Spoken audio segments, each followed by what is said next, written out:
बंधू भगिनी,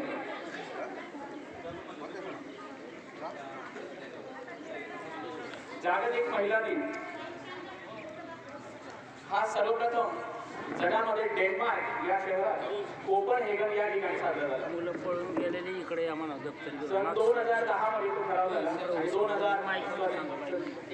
1910 मध्ये तो ठराव झाला आणि 1914 पासून जगभरामध्ये जागतिक महिला दिन हा साजरा होऊ लागला. जागतिक महिला दिन हा विशिष्ट संस्थेचा किंवा संघटनेचा दिवस नसून महिला शक्तीचा आदर आणि सन्मान करण्यासाठी जगभरात त्या शासनामार्फत तो साजरा केला जातो. ज्यामध्ये महिलांचं विशेष कौतुक किंवा अभिनंदन केलं जातं, ज्यांनी वेगवेगळ्या क्षेत्रामध्ये दैदिप्यमान असं यश मिळवलेलं आहे, कामगिरी केलेली आहे. त्या महिलांच्या कौतुकासाठी, अभिनंदनासाठी हा दिवस आहे. त्याचप्रमाणे महिलांचे अधिकार, महिलांचे रक्षण, महिला सबलीकरण, स्त्री पुरुष समानता या सर्व मुद्द्यांवर आजच्या दिवशी चर्चा होते, संवाद होतात, परिसंवाद होतात. काही देशांमध्ये जागतिक महिला दिनाच्या निमित्ताने महिला कर्मचाऱ्यांना सुट्टी दिली जाते आणि सर्वत्र महिला कर्मचाऱ्यांच्या किंवा महिलांच्या वेगवेगळ्या क्षेत्रातल्या यशाचं कौतुक केलं जातं, गुणगान केलं जातं.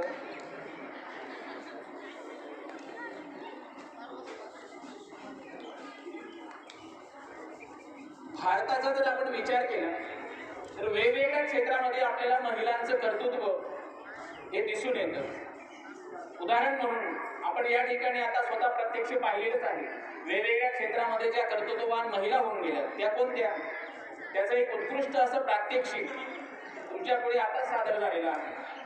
तरीही जर नामोल्लेख करायचा म्हटला तर शासन आणि राजकीय व्यवस्थेमध्ये इंदिरा गांधी असतील, प्रतिभाताई पाटील असतील, यांनी देशाच्या सर्वोच्च पदावर आपला ठसा उमटवलेला आहे. प्रशासन व्यवस्थेमध्ये किरण बेदी असेल, मीरा बोरवणकर असेल, यांनी कामगिरी केलेली आहे. साहित्य क्षेत्रामध्ये दुर्गा भागवत, सुधा मूर्ती, बहिणाबाई, सरोजिनी नायडू अशी नावं घेता येतील. संगीत क्षेत्रामध्ये लता दीदींपासून ते अनुराधा पौडवाल, कविता कृष्णमूर्ती यांची नावं आपण घेऊ शकतो. समाजसेवा या क्षेत्रामध्ये सिंधुताई सपकाळ, अपर्णा रामतीर्थकर यांचा नामोल्लेख करता येईल. शिक्षण क्षेत्रामध्ये सावित्रीबाई, आनंदीबाई, पंडिता रमाबाई यांचा उल्लेख करता येईल. गणित या क्षेत्रामध्ये आंतरराष्ट्रीय स्तरावर, जागतिक स्तरावर ज्यांनी नावलौकिक प्राप्त केलेला आहे, श्रीमती शकुंतला देवी त्यांचा नामोल्लेख करता येईल. खगोल किंवा अंतरिक्ष या क्षेत्रामध्ये कल्पना चावला असेल, सुनीता विल्यम्स असेल, यांचा उल्लेख करता येईल. त्याचप्रमाणे धर्म आणि संस्कृतीचं रक्षण हे काम देखील भारतीय महिलांनी केलेलं आहे. या संदर्भामध्ये राणी लक्ष्मीबाई, अहिल्याबाई, ताराबाई, महाराणी दुर्गावती, महाराणी पद्मावती यांचा उल्लेख करता येईल. तसेच आधुनिक काळामध्ये बँकिंग किंवा वित्त क्षेत्रात जर आपण पाहिलं तर जगातील सर्वाधिक शाखा असणारी जी बँक आहे, स्टेट बँक ऑफ इंडिया SBIच्या अध्यक्षपदापर्यंत भारतीय महिला अरुंधती भट्टाचार्य. त्याचप्रमाणे वित्त क्षेत्रामध्ये चंदा कोचर यांचं नाव या ठिकाणी घेता येईल. क्रीडा क्षेत्रामध्ये आपल्याला माहिती आहे खेळांचा जो कुंभमेळा असतो जगातला सगळ्यात मोठा, भारताची PV सिंधू असेल, साक्षी मलिक असेल, मीरा चानू असेल, कर्णम मल्लेश्वरी असेल, यांनी नाव प्राप्त केलेलं आहे. प्रतिशोध, अपमानाचा, अवहेलनेचा, विटंबनेचा बदला जर घ्यायचा म्हटला त्या संदर्भामध्ये देखील एक नाव आहे. ते नाव आहे फुलनदेवी, ज्यांच्यावर सिनेमा तयार झाला. स्त्री काय करू शकते तिने जर प्रतिशोध घ्यायचं ठरवलं, ते अन्यायाचा प्रतिकारही तिला करता येऊ शकतो. आध्यात्मिक क्षेत्रामध्ये जर आपण विचार केला तर संत जनाबाई, संत मुक्ताबाई, संत मीराबाई थोडक्यात काय तर मानवी जीवनातलं असं एकही क्षेत्र नाही की ज्यामध्ये स्त्रीचा ठसा किंवा स्त्रीची छाप उमटलेली नाही. प्रत्येक क्षेत्रामध्ये.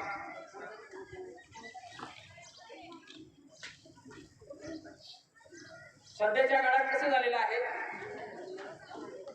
की विशिष्ट दिवसापुरतं आपण त्या संदर्भाचा विचार करतो. आजचं हे जे यंत्रयुग आहे, धावपळीचं युग आहे, खरं तर स्त्रीचा सन्मान हा प्रतिदिन प्रतिक्षणी झाला पाहिजे सर्वच. पण त्याची एक आठवण असावी म्हणून हा दिवस आजचा हा असतो. पण आपण ज्या मातीमध्ये जन्म घेतला आहे, ज्या संस्कृतीमध्ये जन्म घेतलेला आहे, तिथं महिला वर्गाचा महिमा हा प्राचीन काळापासून आहे. उदाहरण जर द्यायचं म्हटलं तर अनेक म्हणी आपल्याला त्या संदर्भात सांगता येतील, संतांची वचनं सांगता येतील. जिच्या हाती पाळण्याची दोरी तीच जगाते उद्धारी असं म्हटलं जातं. स्त्रीचं हे परम कर्तव्य आहे. दुर्दैवाने आज त्या गोष्टीकडे जरा दुर्लक्ष होते. जिच्या हाती पाळण्याची दोरी ती जगाते उद्धारी. जे महापुरुषांची जननी महिला आहे, सर्व महापुरुषांनी महिलेच्या उदरातून जन्म घेतला आहे. याचं सर्वोत्कृष्ट जे उदाहरण आहे आपल्याला सगळ्यांना, ज्यांच्याबद्दल अतिशय आदर आणि अभिमान आहे, हिंदवी स्वराज्य संस्थापक छत्रपती शिवाजी महाराज जिजाबाईंनी घडवले. अर्थात त्यासाठी बालपणापासून रामायण आणि महाभारताचं बाळकडू त्यांनी पाळलं होतं. अशी अनेक उदाहरणं आहेत. संत असतील, क्रांतिकारक असतील, महापुरुष असतील, त्यांना स्त्रियांनी घडवलं आहे. म्हणून म्हटलं जातं की कुठल्याही यशस्वी पुरुषाच्या मागे स्त्रीचा हात असतो. त्याचप्रमाणे दुसरी एक अशी म्हण आहे किंवा एक अशी ओवी आहे कवी यशवंत यांची, स्वामी तिन्ही जगाचा आई विना बिगारी. स्त्रीची थोरवी काय, महिलेचा महिमा काय, या मोजक्या शब्दातून सांगितलेला आहे. त्याचप्रमाणे स्त्री ही क्षणाची पत्नी व अनंत काळाची माता आहे असं म्हटलं जातं. यातूनही स्त्रीचा सन्मान आपल्याला दिसून येतो. इतकंच नव्हे तर आपल्या देशामध्ये भूमीला, मातीला, आपण ज्याच्यावर बसतोय, भूमीला आईची उपमा आहे, काळी आई. शेतीला काळी आई म्हटलं जातं. आपल्या राष्ट्राला, देशाला भारत माता असं म्हटलं जातं. भारत पिता असं कोणी म्हणत नाही, भारत माता असं म्हटलं जातं. नदीला आईची उपमा आहे, गंगा मैया असं म्हटलं जातं. संतांना सुद्धा आईची उपमा आहे, माऊली असं म्हटलं जातं, ज्ञानोबा माऊली. इतकंच नाही तर ईश्वराला सुद्धा आईची उपमा आहे, विठाई, विठू माऊली. हा सगळा स्त्रीचा महिमा आपल्या मातीत, आपल्या संस्कृतीत पूर्वापार आहे. संस्कृतमध्ये असं म्हटलं जातं, यत्र नारेस्तु पूजन्ते तत्र रमन्ते देवता. याचा अर्थ असा आहे की जिथं स्त्रीचा आदर होतो तिथं मांगल्य निवास करते. आणि अक्षरशः खरं. दुसरं आपल्याला एक असा विचार करता येईल, आज एक नवीन फॅशन निघाली आजच्या काळामध्ये आणि लोकांना असं वाटतं की ही नवीन पद्धत आहे, नवीन सुधारणा आहे. कोणतं तर आईचंही नाव असावं गुणपत्रकावर, मार्कशीटवर, अशावर. तर पूर्वी देखील आईच्या नावाने महापुरुषांची ओळख होती. गांगेय भीष्म पितामह जे आहेत, भीष्म पितामह, त्यांना गांगेय म्हटलं जायचं, गंगेचे पुत्र. गांडीवधारी अर्जुन, त्यांना कौंतेय असं म्हटलं जात होतं, कुंतीचे पुत्र म्हणून कौंतेय. सूर्यपुत्र कर्ण यांना राधेय म्हटलं जात होतं, त्यांच्या आईचं नाव राधा होतं. तर सांगायचा मुद्दा आहे की स्त्रीचा महिमा हा पूर्वापार आहे आपल्याकडे. त्याचप्रमाणे आपल्या सगळ्यांच्या डोक्यामध्ये एक असा गैरसमज निर्माण झालेला आहे किंवा अशी समजूत निर्माण झालेली आहे की आपल्याकडे स्त्रियांना आधी शिक्षणच नव्हतं, स्वातंत्र्यच नव्हतं. स्त्री म्हणजे चूल आणि मूल हे लहानपणापासून घासून आणि ठोकून आपल्या डोक्यात बसवले गेले. मुळात ते तसं नाहीये. काही कालावधी गेला असेल की स्त्री गुलामगिरीत राहिली असेल, स्त्री घरात राहिली असेल, पण प्राचीन काळापासून तसं नव्हतं. याची उदाहरणं जर द्यायची म्हटली तर आपल्या संस्कृतीमध्ये वैदिक वाङ्मयात वेद हा जगातला पहिला ग्रंथ आहे. मित्रांनो, तुम्हाला युनेस्को आणि युनो ही नावं माहिती असतील. या युनेस्कोने वेदाला जगातलं पहिलं साहित्य, पहिला ग्रंथ म्हणून डिक्लेअर केलं. तर या वेदांमध्ये त्या काळातील महान स्त्रियांचा उल्लेख आहे. त्याच्यात विश्वआरा, घोषा, अदिती अरुंधती, गार्गी, मैत्रेयी, कात्यायनी अशी नावं आहेत. गार्गीच्या संदर्भात कधीतरी योग येईल तर तुमच्याशी बोलेल. आजपर्यंत गार्गी सारखी विद्वान महिला या धर्तीवर झाली नाही. वेदांमध्ये तिचं सविस्तर त्या ठिकाणी दिलेलं आहे जीवनकार्य. अशी ही गार्गी होती. कात्यायनी भारतीय तत्वज्ञानाचे पिता, फादर ऑफ इंडियन फिलॉसॉफी, महर्षी याज्ञवल्क्यांची पत्नी म्हणजे कात्यायनी. 60,000 विद्यार्थ्यांचं तपोवन कात्यायनी चालवत होती. 60,000 विद्यार्थी. आज आपल्याला ते अविश्वसनीय वाटेल, कल्पनातीत वाटेल, पण हे घडलंय. त्यानंतर आपण रामायण काळात जर आलो तर त्याच्यात लोपामुद्रा, अगस्तींची पत्नी, मंदोदरी आणि माता सीता, भारतीय स्त्रियांचा अंतिम आदर्श, या सर्व सुशिक्षित होत्या. त्या शास्त्रार्थ करायच्या, चर्चा करायच्या. महाभारत काळामध्ये सुद्धा माता कुंती असेल, द्रौपदी असेल, सुभद्रा असेल, उत्तरा असेल, रुक्मिणी असेल, या सगळ्या विद्वान स्त्रिया होत्या. इतकंच नव्हे तर मध्ययुगीन काळात, साधारण 1000 वर्षाचा काळ जो आहे मागचा, रत्नावली, उत्तर भारतामध्ये तुलसीदास नावाचे एक महान संत होत गेले. त्या तुलसीदासांची पत्नी रत्नावली. तिने तुलसीदासांना समजावलं होतं की मानवी जीवन काय असतं, आणि पत्नीच्या उपदेशानंतर ते संत झाले. अशी ही रत्नावली. मानव देह काय आहे, तो कशासाठी दिला आहे, पशु आणि माणसामध्ये फरक काय आहे, हे रत्नावलीने समजावलं होतं तुलसीदासांना. तुलसीदास रत्नावलीसाठी वेडे झाले होते. जडी स्थळी काष्टी पाशाने सगळीकडे ती दिसायची त्यांना. तिने समजावलं होतं की हा देह कशासाठी, आणि तिच्या उपदेशातून त्यांना महानपद प्राप्त झालं. अशी ही रत्नावली असेल. भामती नावाची एक महिला होऊन गेली. भामती. वाचस्पती मिश्र नावाचे एक साहित्यिक होते. वाचस्पती मिश्र ते लेखन करीत होते, आणि लेखनामध्ये ते एवढे व्यस्त होऊन गेले, एवढे व्यग्र होऊन गेले. बऱ्याचशा गोष्टी अशा आहेत आता की आपल्याला त्या अविश्वसनीय वाटतात. कारण नैतिक, मानसिक आणि बौद्धिक दृष्ट्या आपण एवढे घसरलो आहोत की आपले पूर्वज असे होते हे आज आपल्या डोक्यात घुसतच नाही. तर हे वाचस्पती मिश्र जे होते ते साहित्यामध्ये आणि लेखनामध्ये एवढे व्यग्र झाले होते की 7-8 वर्ष त्यांचं लेखन चालू होतं. आणि त्यांची पत्नी ज्या वेळेला त्यांच्या समोर यायची तर ते विसरायचे की ही माझी पत्नी आहे असं. एकदा तर त्यांनी सरळ डायरेक्ट हात जोडून नमस्कार केला होता की देवी तुम्ही कोण आहात. तिला आठवण करून द्यावी लागली, अहो मी तुमची पत्नी आहे, आपण अग्नीच्या साक्षीने 7 फेरे घेतले आहेत. हे जे समर्पण आहे पत्नी, हे जे तप आहे, म्हणून ते साहित्य लिहू शकले. आणि म्हणून आपल्या ग्रंथाला त्यांनी पत्नीचं नाव दिलं होतं, भामती नावाचा त्यांचा ग्रंथ. तसंच साधारण आजपासून 1200 वर्षांपूर्वी या भारतामध्ये एक महापुरुष होऊन गेले, श्रीमद आद्य शंकराचार्य. शंकराचार्यांचे विचार आणि तत्वज्ञान आज जगामध्ये अभ्यासले जातात. आंतरराष्ट्रीय स्तरावर परिषदा त्यांच्या विचारांवर घेतल्या जातात. या शंकराचार्यांनी मंडन मिश्र यांच्यासोबत शास्त्रार्थ केला होता. शास्त्रार्थ, शास्त्रचर्चा. हे मंडन मिश्र जेव्हा पराभूत झाले त्यावेळेला त्यांची पत्नी उभी राहिली. तिचं नाव होतं भारती. ती म्हटली की मी अर्धांगिनी आहे, पती हरला म्हणून हरला नाही, तुम्ही माझ्याशी शास्त्रार्थ करा. आणि शंकराचार्यांशी भारतीने शास्त्रार्थ केला होता. हे का सांगतो आहे की शिक्षण हे प्राचीन काळात पण होतं, हे लक्षात घ्या. त्याचप्रमाणे गेल्या 400-500 वर्षाचा इतिहास आपण पाहिला तर अनेक आपल्याला कर्तबगार स्त्रियांची नावं देता येतील. राष्ट्रमाता जिजाऊ असतील, दुर्गावती असेल, पद्मावती असेल, चिन्नम्मा नावाची महापराक्रमी महिला होऊन गेली. अशा अनेक महिलांचा आपल्याला उल्लेख करता येऊ शकतो. भारतीय संस्कृतीमध्ये स्त्रीचं जीवन म्हणजे दत्तत्व यज्ञकुंड आहे.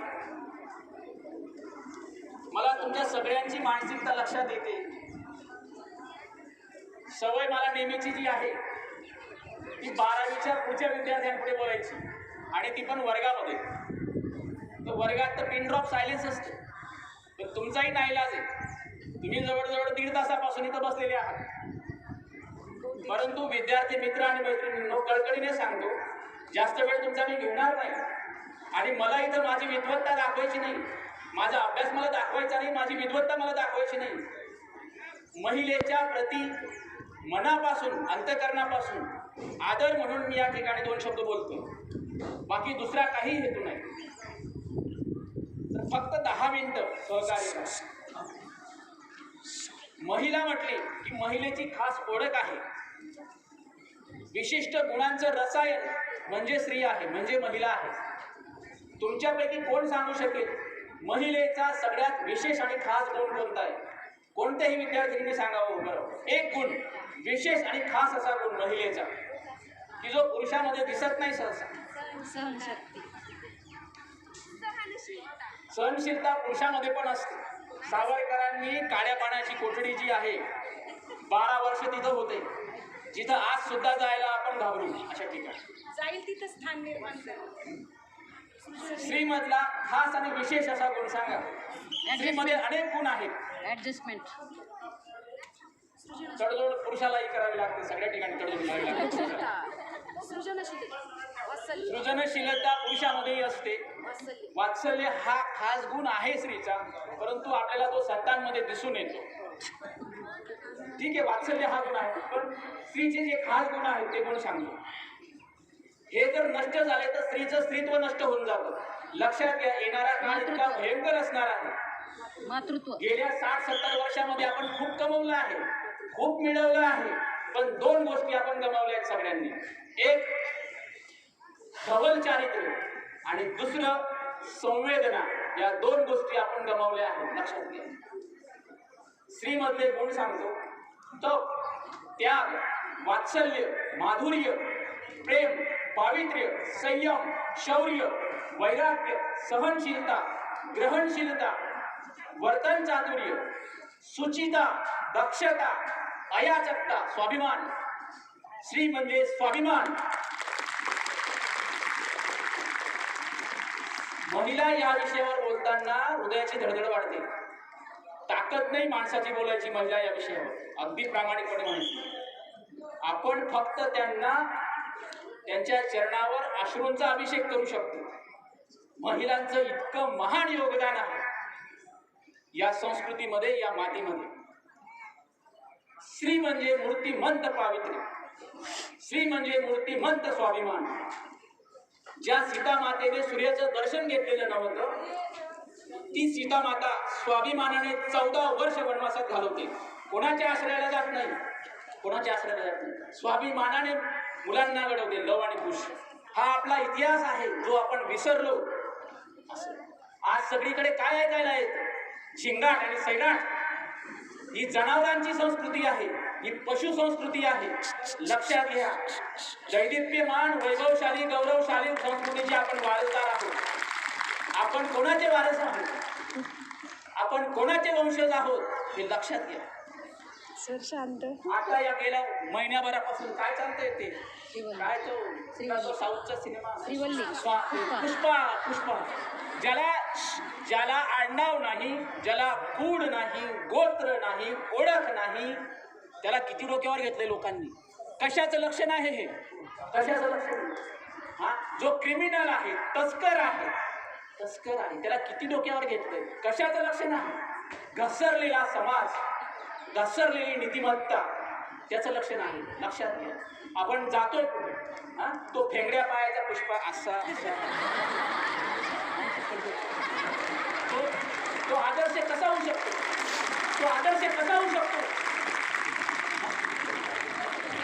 पैसे घेऊन तो प्रेयसीचं चुंबन घेतो, तो आदर्श कसा होऊ शकतो? हे असं कसं शक्य? तर आपले आदर्श कोण? आई तुळजाभवानीचे उपासक, साधू संतांचे पूजक, धर्म आणि संस्कृतीचे रक्षक, हिंदवी स्वराज्य संस्थापक छत्रपती शिवाजी महाराज. हे आपले आदर्श.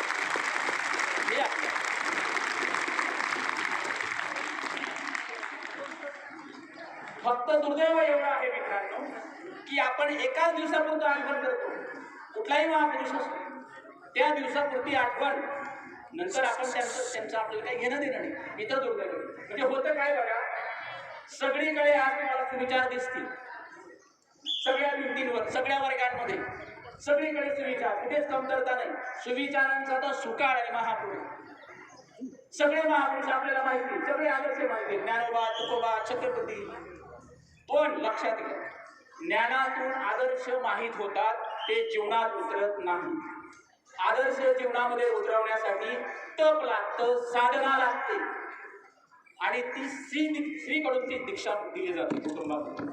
स्त्रीच घडवते, स्त्री घडवू पण शकते, बिघडवू पण शकते. तशा पण अनेक स्त्रिया होऊन गेल्या आहेत. कैकेयी, मंथरा, पूतना, अनेक अनेक स्त्रिया आहेत तशा. शूर्पणखा, असं समजू ना. स्त्रीच्या हातात आहे सगळं. आपले आदर्श कोण हे आपल्याला लक्षात आलं पाहिजे. खरोखर या भारतभूमीमध्ये इतक्या महान महिला जन्माला आल्या आहेत की त्यांच्या पावित्र्याचा, संयमाचा, शौर्याचा, समर्पणाचा जर विचार केला तर पृथ्वीवरील कोणताही मानव आदराने नतमस्तक होईल, आदराने नतमस्तक होईल. हे पहा, टाळ्या 2 कारणांनी वाजवल्या जातात, मला माहिती नाही. मला जेवढा वेळ बोलायचं आहे तेवढा वेळ मी बोलणारच आहे. तुम्ही टाळ्या वाजवा आणि गप्पा मारा. लक्षात. हा, भारतीय वीरांगना, भारतीय माता आणि भारतीय महिलांचा जो महिमा आहे तो वर्णन करायला खरंच मी या ठिकाणी असमर्थ आहे. पण महिला दिनाच्या निमित्ताने मला जी संधी मिळाली महिलांबद्दल आदर प्रकट करण्याची, म्हणून मी इथे उभा आहे. महिलेच्या जीवनातील, स्त्रियांच्या जीवनातील सगळ्यात महत्वाचा जो टर्निंग पॉइंट असतो तो असतो लग्न, विवाह, गृहस्थाश्रम.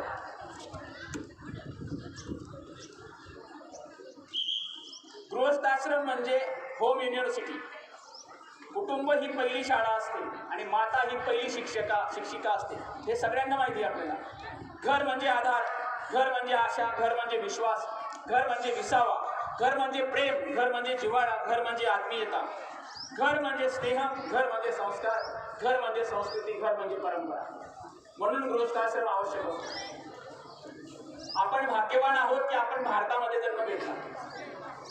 विदेशामध्ये कशी हालत आहे घराची आणि कुटुंबाची ती सांगतो. तुम्हाला सगळ्यांना मी एक जोक सांगतो आता. भारतीय कुटुंब आणि विदेशी कुटुंब, सगळ्यांना एक छोटा चुटकुला सांगतोय, जोक सांगतो. लक्ष असेल तर तुम्हाला त्याचा अर्थ कळेल. तुमच्या वयाचा एक मुलगा होता, टीनेजर्स त्याला आपण म्हणतो, किशोरावस्थेतला. आणि आज माहितीच आहे आपल्याला, संपर्क, सहवास, संभाषण, त्याच्यातून अपोजिट जेंडरचं अट्रॅक्शन नॅचरल. आणि तिकडे तर विचारायचंच काम नाही विदेशामध्ये. तर त्याला एक मुलगी आवडते. तो आपल्या बापाकडे जातो आणि सांगतो, डॅड, आय लाईक आणि आय विश मॅरी. मला ती आवडते, मला तिच्याशी लग्न करायचं. थोडा सभ्य असेल तर म्हणून बापाकडे जातो परमिशन घ्यायला. फोटो दाखवतो, ही बघा म्हणून. फोटो दाखवल्यावर बाप विचारतो काय नाव तिचं. बाप सांगतो, आणि हिचं नाव मेरी. आता ती तिकडची आहे, तिकडे तशीच नावं असतात. तिकडे काही पूजा, आरती, शीतल, कोमल अशी नावं नसतात. मेरी. बाप ते पाहतो आणि सांगतो, अरे बेटा म्हणे, unfortunately she is your cousin sister.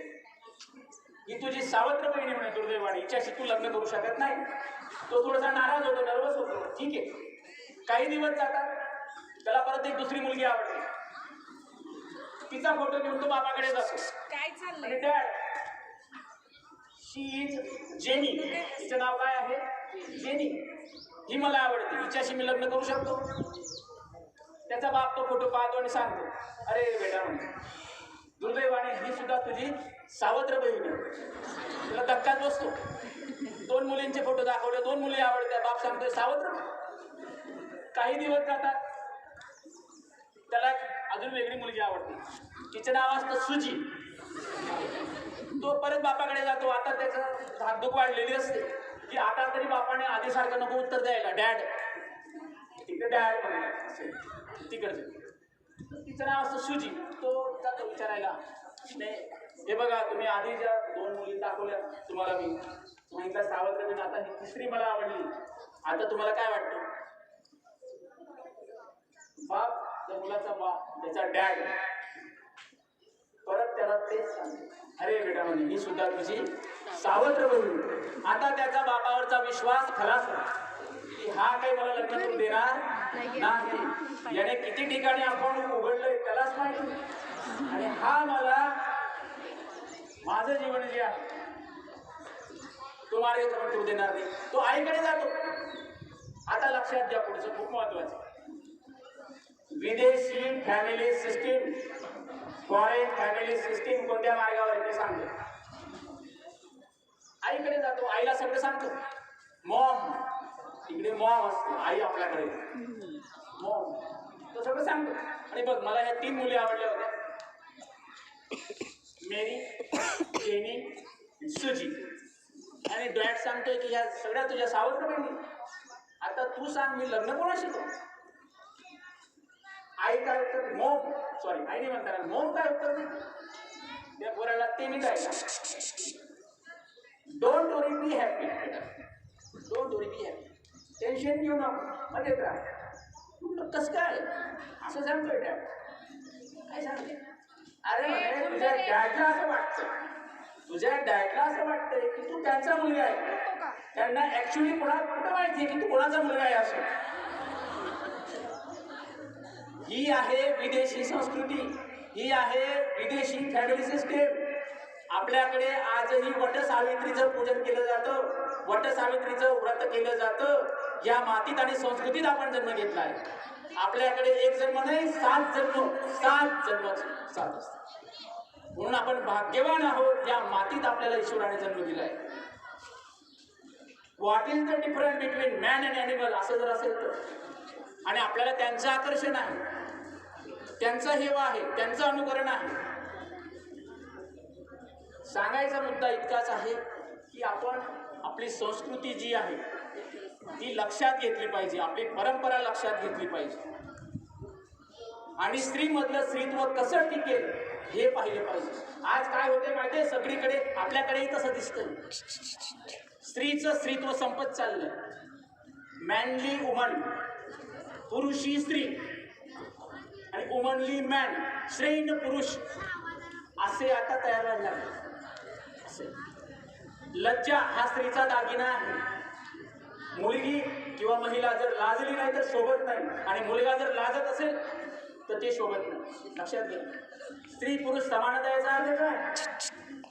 स्त्री पुरुष समानतेचा अर्थ हा नाहीये पुरुष ड्रिंक करतात म्हणून मी ड्रिंक करेल, पुरुष स्मोकिंग करतात म्हणून मी स्मोकिंग करेल, त्या ड्रायव्हिंग करतायत म्हणून मी ड्रायव्हिंग करेल. ही स्त्री पुरुष समानता नाही. पुरुषाचे कपडे स्त्रियांनी घातले म्हणजे स्त्री पुरुष समानता नाही. स्त्रीचं स्त्रीत्व टिकलं पाहिजे, स्त्रीने स्त्रीत्व जपलं पाहिजे, हे महत्वाचं आहे. अन्यथा कुटुंब व्यवस्था खलास होईल. कुटुंब व्यवस्था हा संस्कृतीचा, राष्ट्राचा कणा आहे पाठीशी. आणि ज्यावेळी संस्कृती खलास होते, आता रसातळाला जाण्याच्याच मार्गावर आहे, रसातळाला जाण्याच्याच मार्गावर. स्त्री संस्कृती जेव्हा खलास होते, सगळ्यात पहिला प्रहार स्त्रीवर होतो. म्हणून आज स्त्री कुठे सुरक्षित नाही. अगदी 5 वर्षाची मुलगी असो नाही तर 50 वर्षाची महिला असो, कुठेही सुरक्षित नाही. हे नग्न सत्य आहे. स्त्रीकडे विकारी विषारी नजरेने पाहिलं जातं. सर हो सर सर